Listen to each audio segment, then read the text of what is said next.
बंधुगण, मैं यह भी पूछना चाहूंगा ममता जी की पार्टी से, और मैं इसलिए कह रहा हूं कि यह संयोग नहीं प्रयोग है, यह प्रायोजित है, क्योंकि ममता जी के उस भाषण को जरूर सुनाइए।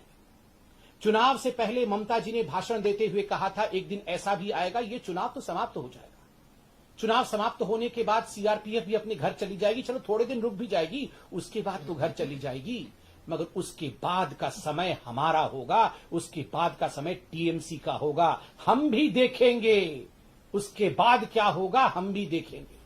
ममता जी, कभी भी जो सेवक होता है वो इस प्रकार नहीं कहता है। आज पूरा हिंदुस्तान, पूरा विश्व देख रहा है बंगाल में क्या हो रहा है, और शांति की अपील भी आप इस प्रकार करती है। शांति की अपील में भी अशांति, शांति की अपील में आप कहती हैं कि हमारे साथ तो बीजेपी वालों ने अत्याचार किया, सीआरपीएफ वालों ने अत्याचार किया, मगर चलो आप लोग ऐसा मत करो। ये कोई शांति की अपील है? ये शांति में भी जहर घोलने की चेष्टा है। कहीं ना कहीं आप इंगित कर रही हैं कि जो हो रहा है वो सही हो रहा है। दुख के साथ मुझे कहना पड़ रहा है, लोकतंत्र में जीत के बाद गरिमा होनी चाहिए, लोकतंत्र में जीत के बाद ग्रेशियसनेस होनी चाहिए, जीत को एक्सेप्ट करने में एक गरिमामय तरीका होना चाहिए। आज बंगाल में ये जो तरीका है, जिस प्रकार से आज हम वहां हिंसा देख रहे हैं, ये किसी ने भी नहीं सोचा था कि हिंदुस्तान के लोकतंत्र का इस प्रकार से किसी राज्य में धज्जियां उड़ेंगी। मुझे ये कहते हुए और मुझे ये प्रेस कॉन्फ्रेंस करते हुए भी बहुत दुख हो रहा है। बंधुगण, दिल दहलाने वाले दृश्य सोशल मीडिया में, टेलीविजन चैनल्स के माध्यम से हम सभी देख पा रहे हैं। रूह कांप उठती है ऐसे दृश्य देख के। लोगों के घर में आग लगा दिए गए हैं, लोगों के घर तोड़े जा रहे हैं, कार्यकर्ताओं की हत्या की जा रही है, अराजकता सड़क पर पूरी तरह से छा गई है।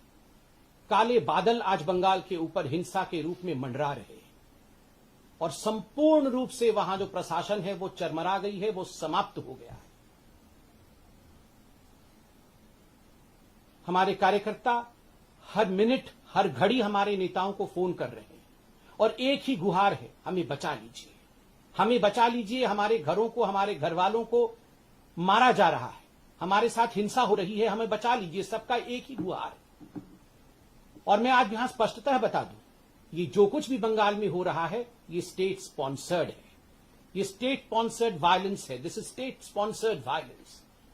ये प्रशासन द्वारा स्पॉन्सर्ड हिंसा है, अराजकता है, आगजनी है, बलात्कार है, क्रूरता है। क्या दोष था उन लोगों का जिन लोगों ने एक अलग विचारधारा को चुनने की कोशिश की? बंधुगण, अंत में मैं इतना ही कहना चाहूंगा कि ये जो टीएमसी पार्टी है, आपको याद होगा, कहीं भी कुछ घटना घटती थी तो ये डेलीगेशन भेजती थी। डेलीगेशन उत्तर प्रदेश में, डेलीगेशन कर्नाटक में, डेलीगेशन मध्य प्रदेश में, और हर जगह जाके ये फोटो टूरिज्म करके इनका डेलीगेशन आता था। इनके 4-5 सदस्य हैं जो परमानेंट डेलीगेशन के मेंबर हैं। ममता जी, एक भी डेलीगेशन आपने इन हिंसा ग्रसित राज्यों, इन हिंसा ग्रसित क्षेत्रों में भेजा है बंगाल के अंदर? जिन माताओं का कत्ल हुआ, जिन माताओं के साथ गैंगरेप हुआ, उनके घर में, या जिनके घर को फूंक दिए गए, उनके घर में कोई डेलीगेशन आपका गया है? नहीं गया है। कब जाएगा? कब ये शांति होगी? और मैं दूसरे पार्टियों से भी पूछना चाहता हूं, आप safe democracy, safe constitution, safe India, fascist India, ये सब पूरे विश्व में आप लोग जाके कहते थे। राहुल गांधी हर जगह आप जाके कहते थे। आज कांग्रेस के आपके कार्यकर्ता त्राहिमाम त्राहिमाम बंगाल में कर रहे हैं। भूल जाइए भारतीय जनता पार्टी को। भारतीय जनता पार्टी, हम तो, नड्डा जी आज हमारे साथ खड़े हैं, पार्टी पूरी खड़ी है, हम तो लड़ रहे हैं और लड़ेंगे भी। आपके कार्यकर्ता मर रहे हैं, अधीर रंजन चौधरी और एनएसयूआई के लोग गुहार लगा रहे हैं। एक ट्वीट आपका नहीं होता है, आप जगते नहीं है बस सिर्फ इसलिए क्योंकि आपको सैडिस्टिक प्लेजर मिल रहा है।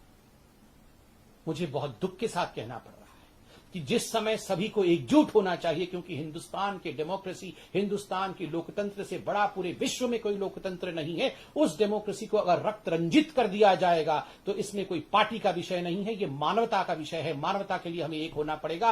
और मैं सिर्फ इतना याद दिला के अंत करूंगा अपने वक्तव्य को कि आज 80 सीटों के साथ भारतीय जनता पार्टी मुख्य विपक्षी पार्टी है। We are the main opposition party today in Bengal, and the main opposition party takes a pledge. हम ये प्रतिज्ञा करते हैं कि हम अपने कार्यकर्ताओं को, और हम वो 2.28 करोड़ बंगालियों को जिन्होंने हमारे हमारे नीति, हमारे विचार के प्रति अपनी प्रतिबद्धता दिखाई है, उनके साथ हम खड़े होंगे, उनके अधिकारों की आवाज हम बनेंगे।